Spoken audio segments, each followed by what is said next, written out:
जबरी गुमशुदगियाँ इज्तिमाई अजियत हैं और इस इज्तिमाई अजियत में हज़ारों की तादाद में ख़ानदाने इस जबर का शिकार हैं।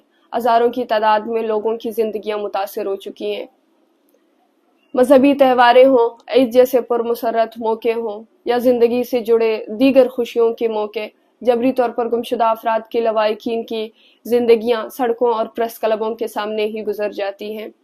हर साल की तरह इस साल भी जबरी तौर पर गुमशुदा अफराद की बाहिफाजत बाजियाबी के लिए बलूचिस्तान भर में बसमेत कराची एहतजाजी रैलियाँ निकाली जाएंगी और कराची में ये एहतजाजी रैली दोपहर 3:30 बजे शाहीन कम्प्लेक्स से लेकर कराची प्रेस क्लब तक ईद के पहले रोज़ होगी।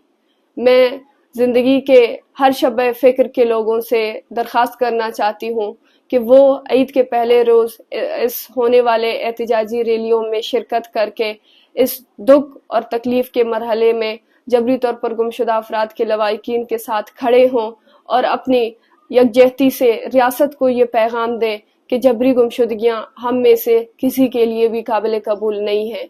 शुक्रिया।